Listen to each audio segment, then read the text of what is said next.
But let me share a few that seem to have a broader impact than some of the others. So, clearly, one of the best things we can all do is to do some deep belly breaths. If you've ever done yoga or Tai Chi or Qigong, it's this deep belly breathing that can actually calm our autonomic nervous system. And I learned from one of my guests that what's most important is not the inhale, it's the exhale. All the magic happens during the exhale. So you want your exhale to be twice as long as your inhale. So if you take a 3 count in, take a 6 count out. So that's perhaps the most important physical thing we can do to address some of our physical symptoms. A mental thing we can do that I like is to refocus our attention. Many of us turn the spotlight inward when we get nervous about speaking, and we think about how we're appearing to others, all of the things that we could say. We're trying to judge, am I saying it the best way I can? And that can just spin you up and make you even more nervous. If you take that spotlight and turn it onto your audience and remind yourself that when you communicate, you are in service of your audience. It's about them, it's not about you.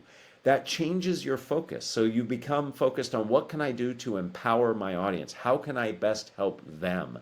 And by putting the focus there and perhaps the pressure there, it lightens the load on yourself. And so I always ask people to think about the value they bring. In many circumstances, when you're speaking, you've been invited to speak. People want to listen to you in some capacity. Even if you're in a sales role, they're interested in what you're selling. So you have the opportunity to refocus your attention, and that can help a lot.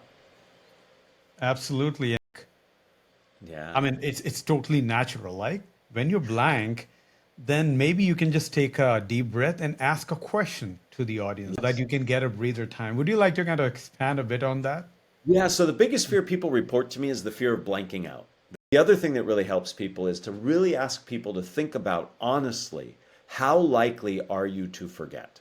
And when most people are candid and say, in reality, maybe there's a 20% chance that I'll forget, that's a huge likelihood that you won't forget. That's 80% chance. So one way to mitigate or forget, avoid blanking out is to have a structure and to remind yourself it's not that likely. So one thing is we need to take time to model it for our kids. Second, we need to comment on it, both positive and negative. So for example, if your kid does something well in their communication, pause and say, "Hey, I was really impressed how you explained that to your younger brother.